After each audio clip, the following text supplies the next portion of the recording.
Ky emision mundësohet nga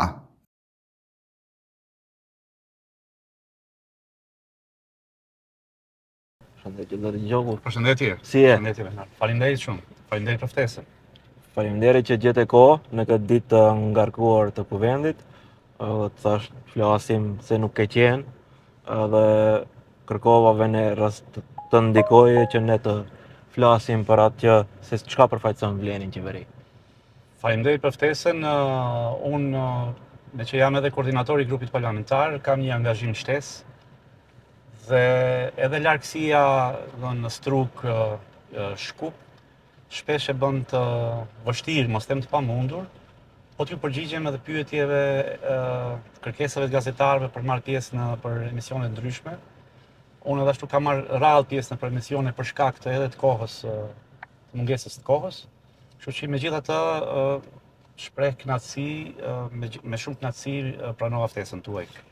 Është kënaqësi të kemi. Sot kur duke ardhur këndej prej Tetove në Shkup, një bashkëadhetar jonë që jeton jashtë, tha hajde të pim kafe, dhe thash jo se do të shkojmë me të Triqokun në emision. Tha veç një pyetje e kam, se unë nuk mund ta takoj se politikanët ne nuk mund t'i takojmë. Veç një pyetje e kam për atë se çka bëjnë ato në qeveri? Çfarë bëjmë ne në qeveri? Ne në qeveri mundohemi të bëjmë maksimumin e mundshëm sipas ligjit dhe sipas mundësive politike që i kemi si subjekt politik vlen. Ne në qeveri aktualisht kemi pasur, mund të lëvdohemi që kemi pasur arritje të jashtëzakonshme sa i përket investimeve konkrete të dukshme kryesisht në zonat të banuara me shumicë shqiptare. Infrastrukturore, arsimore, kulturore, sportive. Ta zëm vetëm sportive, unë mund të them që për 22 vjet, pra nuk është ndërtuar asnjë teren sporti, asnjë stadium, asnjë sallë sportive, asnjë gjë, dhe ne shohim që në Tetov po ndërtohet një stadium i përmasave të standardeve evropiane. Bëjmë investime, edhe infrastrukturore, pra përsëri po them se më bëhet gjithmonë kjo pse ne krahasohemi me BDI-n, është e natyrshme të krahasohesh me qeverinë paraprake, sepse e para njëherë ti gjithmonë do krahasohesh me ato të tjerët, edhe e dyta që kanë qenë 22 vjet në pushtet, e treta për 22 vjet, thuaj se janë marrë vetëm me propagandë, me fjalë, me retorik, me folklor, dhe e katërta, na lejoni mandatin tjetër të bëjmë krahasim me vetveten. Tani patjetër duhet bëjmë ne me këta. Okay. Sepse edhe elektorati, votuesi, shqiptari duhet ta di nesër a të votoj vetëm për premtime të boshe apo të votoj për disa projekte që janë realizuar vërtet. Po them edhe një herë, vetëm për rrugën Korridori 8, pra vetëm për Korridorin 8, që do shkoj diku 1 miliard e 800 milion euro investim, do të thonë për gjithë Korridorin 8, edhe për rrugët anësore, për galerit, pra gjithë projekti do të marrë deri 1 miliard e 800 milion euro. Vetëm për këtë rrugë, sikur të realizohej, ne do duhet merrnim ta zëm 5 mandate tjera, në qoftë se do e krahasonim me 7 mandatet e BDI-s që nuk është e aftë të dëshmoj një projekt konkret, jo i këtyre përmasave, por edhe më i vogël. Edhe rruga Bllath-Shkup. Neve të gjithë shqiptarët e dim se thuajse të gjithë e kemi bërë atë rrugë. Është e papranueshme ajo rrugë të ri 20 vjet. Është e lodhshme. Është e papranueshme, edhe ne aty investohen 200 milion euro. 200 milion euro, sikur vetëm këtë rrugë ta realizojmë ne në mandatin ton, ne historikisht e kemi arsyetuar qenien tonë në qeveri. Për Korridorin 8, është nisur në kohën kur ka qenë BDI-ja në pushtet. Edhe një herë, Korridori 8 është ideuar në vitin 1995. Pra Korridori 8 janë korridore panevropiane dhe ato, domethënë, janë diskutuar në forume ndërkombëtare. Dhe ky në 95, në 96 është diskutuar për ndërtimin e Korridorit 8, por kjo shtyje sot, shtyje nesër, në atë kohë LSDM-ja, PPD-ja, pastaj PDSH-ja, BDI-ja, pra të gjithë idet i kanë pas. Pra, domethënë në letër dikush ka premtuar që do e ndërtojë korridorin 8. Por është ideja që korridori, domethënë të punosh me bager, edhe me bulldozer, edhe me asfalt, edhe me kilometra duhet me i matë korridorin 8. Jo vetëm në letër. Ne vetëm tani po them, ja, për 2 vjet, asgjë, po të paktën 37 kilometra deri tani janë bërë pjesë të korridorit 8. A jesti ato? Absolutisht po, është pjesa që është për autostradës Kërçov-Strug. Dhe ti e vëren dallimin. Tani vetëm për këtë po them edhe një herë, ato nuk mund të dëshmojnë 1 kilometër të vetme autostradë. Po pse mos e bëjmë këtë krahasim? Unë dua që edhe elektorati, edhe ti venar nesër, të bësh këtë krahasim. Unë të lutem ta bësh këtë krahasim kur ta hedhish votën nesër. Domethënë, a duhet Vlenit marrë vot besimin në zgjedhjet e radhës për shkak të realizimeve, dështimeve, sukseseve që i ka në terren, që i ndjen i shef, apo në bazë të premtimeve që kanë ngel gjithmonë në letrat e boshe? Po them edhe një herë, shikoja programin zgjedhor BDI-s 2008. I ke ripërsërit të njëjta gjëja në çdo palëzjedhje. E ke teatrin e Tetovës në çdo palëzjedhje. Në çdo buxhet e ke pas investime për teatrin e Tetovës. Në çdo ribalans buxheti është hequr. Pra këto duhet me i pane edhe është e rëndësishme që të bëhet ky dallim. Për mua, për besë është shumë i rëndësishëm. Mirë, besoj se bashkëqytetari jonë që jeton në Zvicër tashmë e ka përgjigje nga ana juaj, thjesht për mos pasur normal, nuk ka pas kontakt me ju për t'ja bërë ai personalisht. Tregom pse duket se Vleni është shumë e dobët në krahasim me VMRO-n? Po, mas pari në demokracia në votat, e numrat, duhet të them, të deputetëve, se në demokraci parlamentare deputeti është baza e gjithë legjitimitetit, edhe e gjithë përfaqësisisë, sepse prej deputetit del edhe ekzekutivi, pra ekzekutivin, qeverinë e voton parlamenti, dhe aktualisht VMRO-i ka 59 deputet. Fuqin parlamentare që ka sot VMRO-ja në krahasim me gjithë partitë tjera nuk e ka pas kurrë. E ka pas për shembull 61 deputet në vitin 2014, po ka qenë megjithatë një LSDM më e fuqishme. Opozita. Po, pra opozita se dhe kjo VMRO është tmerrsisht e fuqishme. Dhe kjo VMRO tmerrsisht kaq e fuqishme është edhe nga një performancë shtetet e dëmshme e partisë shqiptare, që ka qenë deri tani në pushtet, krekosja e asaj partije politike, rrahja gjokse atyne për kohën në pushtet dhe dëmin që ja kanë sjell shoqënisë, e ka bërë të fuqishme këtë VMRO tani. Pra, një grad të fuqisë të VMRO-s në parlament i atribuohet edhe dëmit që ka sjell VMRO, kjo BDI-ja, me politikat e saj dëmsjellse në shoqërinë e Maqedonisë së Veriut, sidomos shqiptarëve. Kur jemi te fuqia politike, ish kryetari juaj Mendu Thaçi, në vikend pati mbledhjen e kryeqësisë qendrore, tha se Vleni është më e dobët se PDSH-ja kur ka qenë 2006 dhe 2008. Ish kryetari im unë në PDSH kam qenë në vitin 2011, kam marrë si propozim nga shoqëria civile. Deri vitin 2011 unë nuk kam qenë në pjesë të asnjë partije politike dhe më është bërë oferta për qenë deputet nga shoqëria civile aty në zonën 5, kam qenë i dyti në listë mbas zgjedhjen Selës dhe hyna në kuvend në vitin 2013, për herë të parë, kur Zjadin Sela fitoi si kryetar komune në Strug dhe la vendin e deputetit.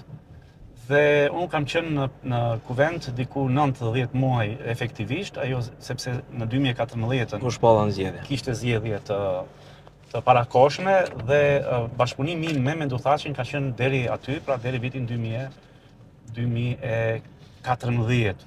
Dhe prej atëherë nuk kemi pas asnjë kontakt dhe asnjë lloj takimi. Po them edhe një herë, ky vlen këtu është ky që është dhe e shpreh shpesh proporcionalisht me deputetët që kemi dhe pushtetin që kemi, nuk ka parti politike shqiptare që ka pas këtë performancë pozitive që ka vleni tani. Edhe një t'i lëm teorit, t'i lëm shtrirjen teorike të deputetëve të pushtetit në përgjithësi, ta masin pushtetin me punën, realizimet e projekteve. Në qoftë se e bën këtë elektorati, edhe ai qytetari shqiptar nga Zvicra ose Gjermania, që i shef votën kur ja jep, ja shef punën që e ka bërë ajo forcë politike, dhe jo premtimet, dhe jo numrat, pra shpesh numrat mund të jenë edhe fiktive, ti mund të kesh, ta zëmë, edhe kryeministër teknik, mund të kesh edhe gjysmën e qeverisë, por në qoftë se ky pushtet të ka sjell vetëm përfitime vetjake, personale, të ka bën miliona, të ka ble Soravia me 35 milion euro, e ka ble gjysmën e Tetovës me Menduthaqin atë kohë, pra nuk bën gjë pushteti që ke pas ti me vota. Ideja është si e ke përdor këtë pushtet në interes të publikut edhe të qytetarëve të cilët ty të kanë votu. Sepse ti je përfaqësues, ti nuk je i dekretuar si mbret aty. Ty je aty sepse dikush ta ka dhënë votën. Nëse kjo votë nuk përkthehet në investime dhe në mirëqenie të atij personi, të atij qytetari, ti ke abuzuar me vetbesimin dhe votën atij qytetari. Prandaj nominalisht, edhe një herë, nominalisht është i pavlefshëm pushteti, edhe ti në qoftë se e ke shumicën diku, kur këtë shumicë edhe këtë pushtet madh e ke shpërdor ose e përdor vetëm për t'u pasuruar vetë edhe familjen edhe klanin tënd. Siç kanë bërë këtë përpara. Pra këta e masin pushtetin me numrat e ministrave në qeveri dhe me abuzimet që ato janë gjendje t'i bëjnë dhe nuk e masin pushtetin me punët dhe me mirëqenien e qytetarëve që është dasht ato t'ua japin, t'ua ofrojnë. Atë këtë zgjedhje të parakoshme? Unë aktualisht edhe nga bisedimet që kemi me deputetët, kolegët aty nga gjithë subjektet politike, janë vetëm hamendësime, vetëm thjesht mbahet gjallë si pyetje kështu, por të gjithë janë një mendje që nuk do ketë zgjedhje të parakoshme. Eventualisht flitet, po nuk i dihet kur, se situatës nuk i dihet asnjëherë. A jeni të përgatitur nëse do kishte? Absolutisht. Edhe do ta mundi BDI-n? Shikoni, ne aktualisht kemi 10 komuna, pra që e konfirmon fuqinë politike dhe këtë shtrirjen elektorale të vlen. Mos harrojmë neve në 2024-25-ën, në njësinë zgjedhore 5, aty prej ku vi unë, kanë qenë 5 komuna shqiptare, të gjithë të kontrolluara, të drejtuara nga BDI-ja. Do të thënë me Dibër, Struk, Kërçov, Dolnen dhe Plasnic kanë qenë 5 komuna të gjitha të drejtuara nga BDI-ja. Sot nga 5 komunat, vetëm Plasnica e ka BDI-ja. Vetëm një komunë turke, të Puckos, të tjerat 4 komunat, Strugën, Dibrën dhe Dolmenin, i ka BDI-ja, dhe Kërçovën e ka VMRO-ja natyrisht me ndihmën që ja dha BDI-ja për ta hesh qafe Fatmir. Strugën, Dibrën dhe Dolmenin i ka vleni. I ka vleni, po. Po, se tha BDI-ja. I ka vleni, po. I ka vleni sepse BDI-ja i kishte, nuk i ka më. Edhe Kërçovën e humbi. Edhe e humbën shqiptarët, e humbën natyrisht në bashkëpunim me BDI-n, hamencoj tani sepse duket ashiqare që duhet ke qenë ashtu, sepse heshtën në tërësi kur në një farë mënyrë sikur shpëtuan nga Fatmir Dehari që humbi. Dhe kjo që është tani, unë mendoj që është një lloj argumenti edhe një lloj gjendje faktike, reale, pse ne shansat i kemi shumë më të mira, vlen të jemi në përsi shumë të madhe në zgjedhjet kur do qofshin qoftë parakoshme në 2027-ën, qoftë të rregullta që unë besoj që do jenë të rregullta 2028-ën. A do garoni në zonën zgjedhore numër 5? Mas pari unë nuk e dija do garoj. Kjo shikoni, do të thonë, e di që është folur shpesh, por mos harrojmë sot ky Musa Xhaferi mandatin e ka në njësinë zonën 5, edhe pse është banori i njësisë zonës 6. Talat Xhaferi ka një mandat Në 5? në 5, edhe pse është i njësisë zgjedhore 6. Zjadin Sela i ka 1, 2 a 3 mandate, nuk e di, në njësinë zgjedhore numër 6, edhe pse është i njësisë zonës 5. Në një mandat ka pas edhe Arber Xhaferi në njësinë zonën 5, edhe pse është i njësisë zonës 6. Por kjo që është gjujt, domethënë gjithë kjo kritik se unë jam në 6 është e qëllimshme dhe nuk e di pse, sulmohem vetëm në këtë pikë. Por kjo unë kur erdha në Vlen, erdha si parti politike, si vetëvendosje dhe bëm një lloj shpërndarje të pozicioneve, ku secila parti politike, pra prej 5 subjekteve politike, secila të ketë një zonë, një njësi zgjedhore, dhe te njëshi ishte Alternativa, te kjo LD-ja, te dyshi Alternativa, te 6-ta ishte Lëvizja Besa, dhe te 5-a ishte patjetër të jetë insistuan shumë ASH-ja. Okej. Pra ato insistuan shumë dhe Arben Taravari, pra deputeti i barsi i listës te njësia zgjedhore numër 5, ishte Salim Sulejmani, dhe si subjekti 5 politik, vetëvendosje, unë duhet të jem diku që është pozicion i mirë politikisht dhe u vendos në që unë të jem i dyti në njësinë zgjedhore numër 6. Mos harrojmë edhe një herë, që nuk është që ka qenë insistimi im të jem në listë për deputet, edhe në njësinë zgjedhore numër 6, por kjo ishte një dakordancë i gjithë subjektit Vlen dhe ishte propozimi tyre që unë t'jem në njësinë jo me kërkesë time. Pra ishte një lloj harmonizimi, një lloj organizimi i shpërndarjes të 5 subjekteve politike në pozita kyçe. Pra kjo që unë isha i dyti ishte sepse ato menduan që kjo do jetë pozita më përfaqësuese, më e meritore e subjektit politik vetëvendosje, pjesë e subjektit. A ka vetëvendosje sot në Maqedoni? Sot vetëvendosje gjithmonë kanë në Maqedoni vetëvendosje kanë në Shqipëri, kanë në Malzi, por mund të themi që nuk ka vetëvendosje të organizuar partijakisht. Po individualisht? Sepse, po, janë unë vazhdimisht marr thirrje telefonike për të vetëvendosjes, por vetëvendosja është akomoduar sot në Vlen.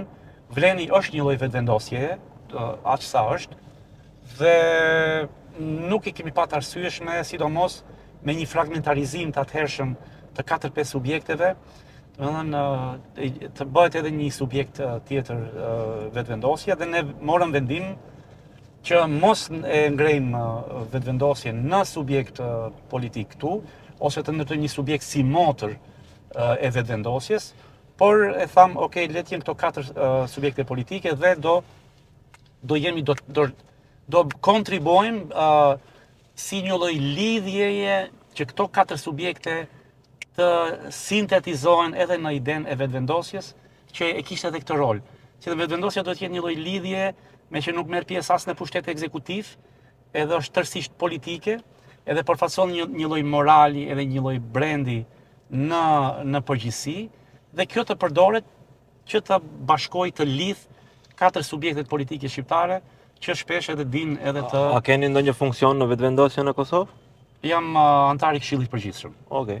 Sepse këtë e lejon statuti atje, jam prej vitit 2012 besoj. Në lidhjen me shkuarjen tuaj në Shqipëri u krijoni kakofoni e madhe, a jeni persona non grata, as jeni persona non grata?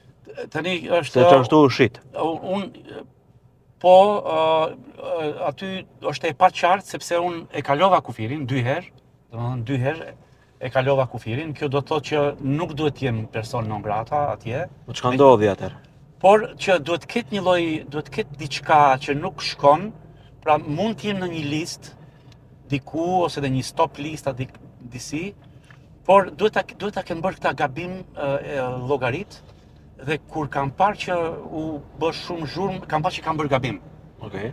Sepse ti nuk mundesh të etiketosh, të linçosh një grup politik shqiptarësh pa bërë kur gjë, pa arsye, pa fakte. Ku e sheh fajin ti? Unë e shoh fajin te një lloj ngutjeje, nxitimi nga qeveria e Shqipërisë për të linçuar një grup politik siç është Vleni, edhe për ta vënë në listë të zezë, sepse dikush nga Maqedonia i ka sugjeruar që na ndihmon neve, siç duket, i ndihmon këta BDI-na, nuk e di. Në qoftë se ne etiketohemi me njolla të tipit non grata në shtetin am, se kjo nga retorika e mëvonshme u pa që kjo retorik u përdor. Shikoni shteti am çfarë u bëri, por shteti am nuk është një parti politike, nuk është një qeveri. Edhe e dyta, nuk kanë asnjë argument, asnjë fakt se çfarë duhet kenë bërë individ brenda Vlenit që ta meritojnë të jenë në një listë ndaleseje.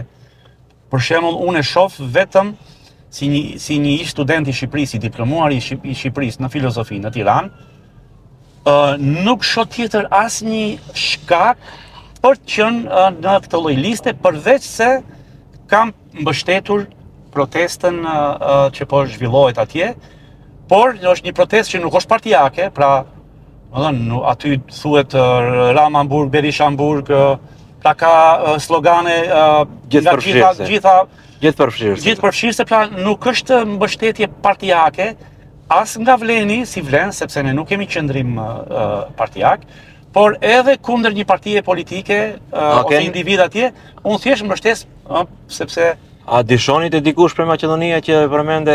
Unë nuk dyshoj, mendoj që e shoh hamencoj edhe një herë nxjerr konkluzione nga premisat që duken sheshit që ka një lloj lidhjeje të Edi Ramës, kryeministrit, me Ali Ahmetin dhe BDI-n dhe ndërmjetësuesin e që është ambasadori i shqiptar këtu në Shkup, që e bën këto lloj ndërlidhjeje mes Tiranë, kësaj të qeverisë dhe partisë BDI-s Edi Rama, dhe me të gjithë faktet që ne i kemi parasysh, mund të bëhet një lloj hamencimi, pra mund të bëhet një lloj nxirret një konkluzioni nga gjithë këto premisa, por gjithmonë ngelet në hamencim derisa nuk kemi dokumente zyrtare.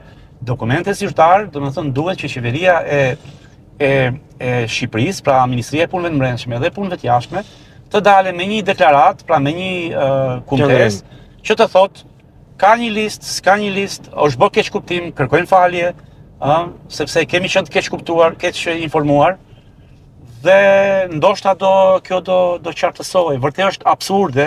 Dogana dulën me qëndrim. Po, ato dulën se si ka ndodhur edhe ishte në rregull, ashtu ndodhi vërtet, pra ne jo dogana, drejtori i policisë përgjithshme, kufitare. Jo, drejtori i përgjithshëm, nuk ishte drejtori i policisë përgjithshme të shtetit, ishte. Hiti, nuk e di si e kishte ai. Edhe ai e shpjegoi situatën që është sakt, ne na ndaluan aty 3 vetave dhe na lanë të kalojmë, ndërsa i katërt që ishte në makinën tjetër, besoj ai shkoi si kok turku se nuk është që s'kishte asgjë, po për të arsyetuar ndalesën që na bën ne, e ndaluan atë të ngratin, pra që ishte tërësisht ishte aty në brenda kontekstit, por çfarë është ajo ti Benar?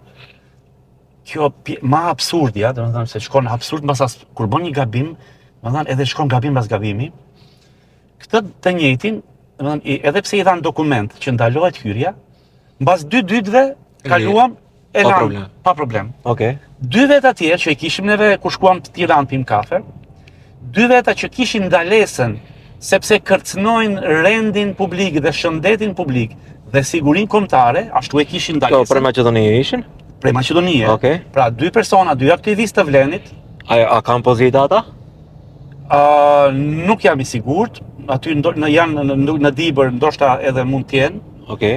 Kanë ndalesë në Shqipëri, pra kur janë përpjek ka përsëri kufirin, i kanë kthy edhe ju kanë dhënë dokumentin ku shkruan që personi kërcënon rendin dhe shëndetin publik, kështu është fiks, dhe sigurinë kombëtare të Shqipërisë. Okej. Që Që ndaluan. edhe nuk kaluan, Okay. i kanë refuzuar dhe atë ditë i lanë. Pra një javë më vonë, shteti shqiptar haron që ka lëshuar një dokument për një kërcënim kaq të madh kombëtar dhe i lë të kalojnë sikur s'ka ndodhur kur gjë. Pra absurdi i këtyne masave nga shteti shqiptar, është është për tu tronditur. Që edhe një shtet, një administratë e tillë e ul veten për të bërë gabime, shkarje të tilla, është e papranueshme. Pra, identifikohesh si kërcënim i sigurisë i sigurisë kombëtare dhe shëndetit publik dhe mbas një jave ti kalon pas një problem, këtu diçka duhet të çaloj shumë. Është nuk jo në rregull. Okej. E përmendë Kok Turku, më bëni përshtypje shumë. A jemi një shqiptarët e Maqedonisë, Kok Turku ndaj inateve dhe pasigurisë së maqedonëve për integrimin në BE? Edhe mos ndryshimet kushtetuese? Po, nuk e di, si pyetje unë mendoj që Maqedonasit kanë shprehur një arsye, pra e kanë identifikuar një arsye se pse e pengojnë proceset për shkak të çështjeve identitare, siç është gjuha, historia, identiteti e kështu, dhe pranimi i bullgarëve në kushtetut ato e marrin si arsye që ne nuk do pranojmë këtë kusht, të lloj diktati e quajnë këta, për të ndryshuar kushtetutën, sepse kjo nuk na garanton ne që nuk do përsëritet prapë siç u përsërit me marrëveshjen e Prespës, ku këta ndryshuan emrin me premtimin se do hyjnë në NATO edhe do hyjnë në Bashkinë Evropiane, pa jo nuk ndodhi, pra u pranuan në NATO, por në Bashkinë Evropiane doli kushti i radhës. Dhe nga përvoja e marrëveshjes Prespës ta nxjerrin përfundimin që mund t'ju ndodhe edhe një herë. A meritojmë ne si qytetarë të Maqedonisë? Absolutisht jo, ne nuk e meritojmë, ne meritojmë të jemi pjesë e Bashkisë Evropiane si gjithë Evropa tjerë, sidomos ne shqiptarët ku shumica janë deklaruar që janë pro Bashkimit Evropian dhe pro aderimit të këtyne shteteve në Bashkimin Evropian. Pra, një farë mënyre edhe mund të quhemi viktim në këtë rast për inatet edhe për pengesat që dalin mes këtyne, por shpresoj që do te kalohet kjo situatë dhe unë jam i bindur që shumë shpejt do jemi pjesë e Bashkisë Evropiane. A do ndodhin ndryshimet kushtetuese? Unë Si kryetari i grupit parlamentar besoj se mund ta parashikosh diçka. Unë jam i sigurt që do ndodhin ndryshimet kushtetuese, sepse është kusht, është shumë e vështirë të refuzohet ky lloj kushti për shkak se vjen nga një shtet shumë i fuqishëm siç është Bullgaria, por unë mendoj që ky nuk është dilema a do ndryshojë kushtetuta apo jo. Unë mendoj që edhe VMRO-DPMN-ja ka planuar që ndryshojë, nuk është kundër ndryshimit kushtetutës, por është domethënë ajo thotë jo pa na dhënë një garancion. Pra këto nuk e mohojnë ndryshimet të kustetutës. Nuk janë kategorik kundër. Këta janë për ndryshime kushtetuese, për vazhdimin e procesit, por nuk e pas një lloj garancioni Prej BE-s? prej BE-s edhe prej disa shteteve të fuqishme. A kush është Maqedonia të kërkojë garancion? Siç është Franca, Gjermania, Italia e kështu me radhë. Po këto e përdorin subjektivitetin ndërkombëtar, edhe subjektiviteti ndërkombëtar i shtetit të lejon, domethënë të marrësh vendime, domethënë kështu të pavarur në autonome në marrëveshjet bilaterale dhe multilaterale. Në këtë rast subjektiviteti politik i Maqedonisë së Veriut në arenën ndërkombëtare ja jep këtë prerogativ që të bëj këtë lloj kushti. Tani ne s'na pëlqen, kjo është tjetër gjë, ne natyrisht si vlen mundohemi të bëjmë një ndërmjetësim edhe një lloj presioni që të ndihmojmë në këtë proces, por përsëri janë 59 vota që diktojnë, pra është vullneti i popullit aktual. A është 58, jo 59. Po tani me Bexhanin është 59. Do thënë ushtua transfer i ri. Po që ky deputeti i ri nga partia turke që erdhi u bë ky koalicioni i ri tani këtu që morën edhe një ministri në Pa portofol.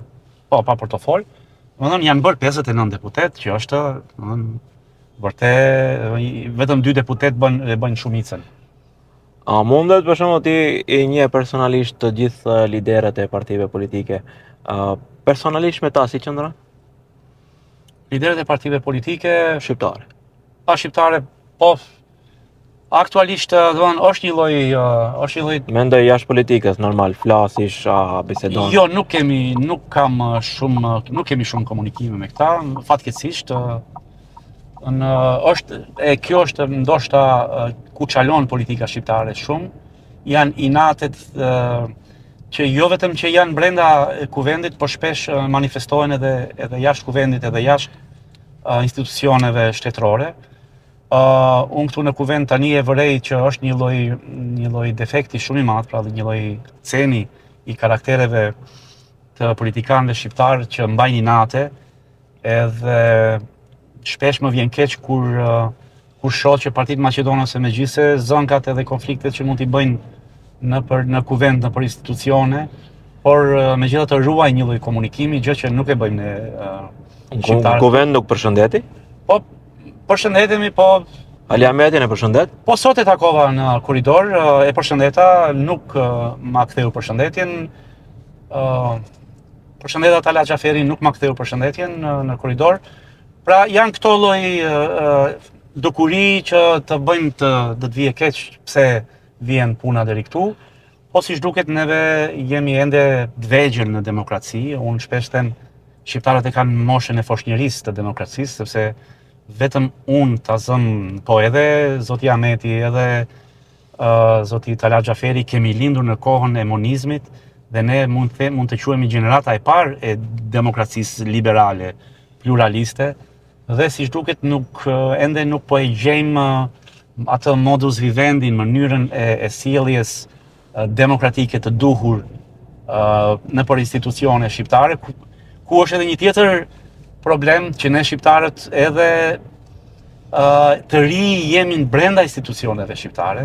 Unë them gjëja më e bukur që po ndodh është institucionalizimi i shqiptarëve, sepse deri dje kemi qenë popull privat, pra të marginalizuar. Dhe kjo ka bërë që të jemi më vetjak,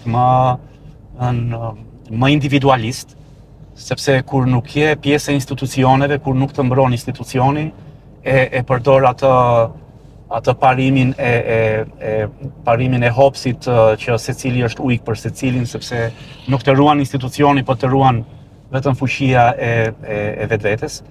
Dhe ky lloj institucionalizimi i shqiptarëve në kohës të fundit, këto 20-30 vitet e fundit, unë besoj që po i bën mirë shqiptarëve dhe ende po mësojmë, ende mezi nuk kemi ngritur në këmbë edhe të ecim apo të vrapojmë. Larg kemi vrapit demokratik, por unë besoj që shkojmë në atë. Ne kemi mësuar ende të ecim, jo të vrapojmë. Unë mendoj ende jemi duke shkuar me dur. Po, edhe duke shkuar me dura këmbë, si thonë ashtu, në demokracinë, dhe fatkeqësisht kjo do kohë, por unë jam optimist shumë. Më bëni përshtypje pyetja që kur folëm në telefon për emrin, Venhar, tashmë më bën përshtypje mbiemri yt. Çfarë kuptimi ka? Prej ku vjen?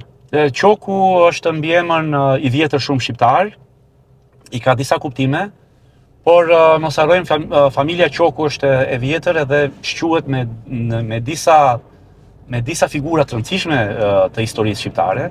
Ilyas Qoku, Ilyas Pash Dibra, është Ilyas Qoku, ka qenë kryesues i parë i lidhjes Prizrenit, pra si më plaku i kuvendit të Prizrenit, e ka pas nderin ta hap dhe ta drejtoj seancën e parë e lidhjes Prizrenit, pra Ilyas Qoku, në histori quhet Ilyas Pash Dibra, edhe ka edhe përmendore në Dibër.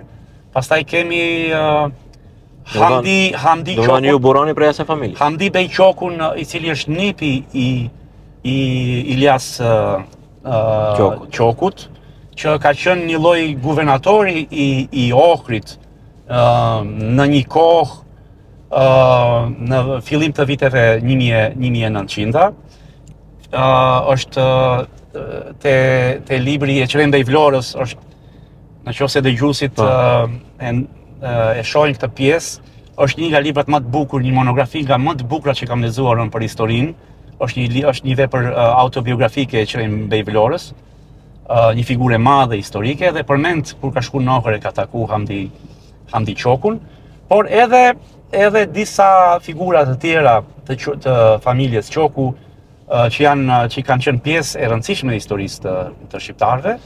Është që ne burojmë pravim me origjinë nga Dibra, edhe ka hipoteza që janë pasardhës edhe të gropave të rilindjes, të renesansës, si ta quaj, të shekullit të 15-16 që kanë sundu Ohrin, por një gjenealogji të saktë nuk mund të gjej fatkeqësisht pra janë copsa të historisë ku zbërthejnë pemën familjare të familjes Qoku. Domethënë është një vim nga Dibra, edhe Qoku ka qenë mes Ohrit e Dibrës, pra Iliasi ka qenë Ilias Qoku, Ilias Pash Dibra ka jetuar në Dibër, ndërsa nipi Hamdi Bej Ohri ka jetuar në Ohër. Hamdi Bej ka qenë edhe figurë e rëndësishme edhe kulturore të asaj kohë, edhe historike. Lidhet pastaj edhe kjo e reja e Hamdi Bej Ohrit ka qenë edhe gruaja e djalit të Ismail Qemalit, i cili ka pas 4 fëmijë, prej cilëve pastaj kanë shkuar në Tiranë, dhe njëri prej tyre, domethënë, është edhe themeluesi i aviacionit shqiptar të Shqipërisë, pra është një familje me shumë figura të rëndësishme historike. Familje kogja patriotike. Po historike, patriotike, tani është kjo kështu, po historike që kanë pasur rol në histori, domethënë ka disa figura, po unë i përmend vetëm këto, sidomos Ilias Pash Qokun, është një nga figurat të rëndësishme historike të kohës. Ato, kur ta shohin se stërnipi i tyre është në pushtet me VMRO-n, çka do kishin thonë? Stërnipi është në pushtet si përfaqësues i 107.000 votave këtu, dhe këtu shqiptarët duhet jenë patjetër në pjesë të çdo pushteti të ekzekutiv këtu, ashtu siç ka qenë ta zëm BDI-ja me Sasho Mijalkovin dhe Gruevskin, dy figura tejet anti-shqiptare me vepra që janë të pashlyeshme në mbamendjen e shqiptarëve që kanë bërë këtu, dhe unë mendoj që shqiptarët duhet jenë këtu pjesë të qeverisë, edhe të japin maksimumin këtu ku janë. Pra të maten jo me domethënë ku janë, po të maten se çfarë kanë bërë. Jo të maten sa janë, po të maten çfarë i kanë dhënë edhe çfarë do i lënë qytetarëve dhe votuesve, domethënë që i kanë sjellë në këtë pushtet. Kjo duhet të gjithmonë të kujtohet, pra të maten me punë edhe me performancë, pra me çfarë i lën trashëgimi këtij vendi. Pra nëse ne mbas 50 vjetësh e kthejmë kokën pas, edhe shohim se çfarë ka lënë BDI-ja për 22 vjet dhe çfarë ka lënë Vleni për 4 vjet, ndoshta atëherë do shohim dallimin thelbësor edhe të themi si ka mundësi që këta qytetarë pas kanë votuar 7 herë në zgjedhjet, pra diku mund të jenë 5-16 palë zgjedhje ose më shumë parlamentare, lokale dhe presidenciale, ku BDI-ja ka fituar zgjedhjet vetëm me premtime boshe, me folklor, edhe pa i dhënë këtij populli asgjë konkretisht. Pra edhe një herë, nëse e shohim nga perspektiva, nga 50 vjet, pas 50 vjetëve, kthejmë kokën historikisht mbrapa, dhe atëherë bëjmë vlerësimin historik, do shohim se Vleni për këto 4 vjet e ka justifikuar qëndrimin e tij në pushtet. Më duket se më ke keq kuptuar, pyetjet janë opozitare, unë nuk jam BDI. Jo, absolutisht, nuk të drejtojmë ty, i drejtojmë dëgjuesit dhe shikuesit që po na sheh. Unë me shikuesin e bëj komunikimin. Rregull. Absolutisht. Po. Rregull. Tash pak gazetarë është çdo pyetje legjitime që vjen nga ju është legjitime. Ama unë i drejtojmë publikut, se kjo është ideja e gazetarisë. Ta relaksojmë pak mohabetin për detyra jonë si gazetarë dhe ju si i zgjedhur i popullit është ta të punojmë në edukimin e qytetarëve, edhe Absolutisht. thjesht për pas jemi në vetur, duhet të bëjmë edukimin e qytetarëve në komunikacion, kështu që një gabim që ka ndodhur me vetur, që e keni bo, që jeni dënu, pastaj keni mësu dhe nuk e përsërit. Jo mund kështë bo më shumë gabime se ju thoni më gjatë. Pra, unë jam i kujdesshëm, unë patent shoferin e kam marrë në Gjermani. Po, Atje e kam dhënë se kam qenë a student. i ke letrat atje? Jo, isha student atje, po pastaj si i ri edhe mora patent shoferin atje. Por ndodhi çfarë ndodhi, atëherë unë nuk arrita ta kryej në Gjermani studimet, sepse ishin kohë turbullta, kishte shumë refugjat, unë detyrova të përkthej, isha përkthyes në kohë gjatë se kërkoj përkthyes dhe e neglizhova studimet dhe i përfundova në Tiranë studimet, por e dhash lejen atje dhe kjo e Gjermanisë pak edhe mënyra e vozitjes është më gjermane. Më gjermane. Më me kulturë. Po, por këtu natyrisht vendi të bën të sillesh ashtu siç është, pra si vendi ku vendi. Po. Neve e kemi thënë shpesh shqiptari, i njëjti shqiptar ndryshe sillet kur është në Zvicër, edhe ndryshe sillet edhe këtu. Unë mendoj që bëhen gabime këtu. Një herë pyeti tha se kam jetu edhe në Tiranë një 5 vjet, i kam bërë studimet atje. Dhe tha si vozitet Shqipëri, thash si jetohet vozitet. Po. Edhe këtu si voziten Maqedoni, si jetohet, si është jeta, është edhe vozitja. Po unë mendoj që këtu mosdurimi është një nga problemet më të mëdha. Edhe ky sedra e shoferit. Para. Po, ndur para, bjeri i buris, pse ma bëni, nuk është jeta bëni mua, ja bëni veturës, as nuk e din kush është shoferi. Po mendoj që shumë probleme vijnë nga shpejtësia e madhe, edhe vijnë nga mosdurimi, domethënë i shoferëve këtu. Dhe po të kishin pak më shumë durim, edhe mos nguteshin, mos nxitohemi kaq shumë me vozitje, unë mendoj që do bëheshim shumë më pak gabime. Është me që kam kry filozofi, do bëj një referencë filozofike të një spanjolli Unamuno, quhet, i cili thot në një ese që i bën lavd përtacisë. Është një ese e bukur shumë, e lavdron përtacin. Thot, nëse shihni thot në një vend qytetar, të cilët i shef që nguten, shpejtojnë, pa dish që aty ke njerëz të jo rentabël, jo të dobishëm shumë. Okej. Po të shofi thoshte ai që njerëzit nguten se shpesh nuk ke arsye të ngutesh. Njeriu shpesh ngutet psikologjikisht, nuk është. Nis më herët. Po. Nis më herët. Po. Ti kur shkon deri në struk, kush e di sa ngutesh në 5 minuta është dallimi. 5 minuta dallimi, vetëm të ndalesh në strazh, të marrësh një petull, iku e gjitha ajo ngutje që ke bërë, gjitha atë rrezik që ke marrë përsipër. Edhe ky lloj rreziku, unë edhe një këshill që i jap fëmijëve, djalin e madh e ka lejen i vogël është maturant edhe tani po e bën. Zoti t'i rujt. Faleminderit, edhe një nga këshillat e mia është kjo. Nëse doni të rrezikoni, për diku gjeni kontekstin, gjeni arsyen që vërtet ja vlen rreziku. Mos rreziko aty ku nuk ke asnjë përfitim. Pse me vën jetën në rrezik, pse me te kalu me parakalu një makinë ku përfitimi është thujse 0 apo minus. Edhe unë vete kam kap ndonjëherë vetën gabim, pse rrezikoj ndonjëherë pa nevojë kur e di që ai rrezik vetëm dëm mund sjellë. Shumë faleminderit për kohë. Faleminderit për ftesën. Grazie. Ky emision mundësohet nga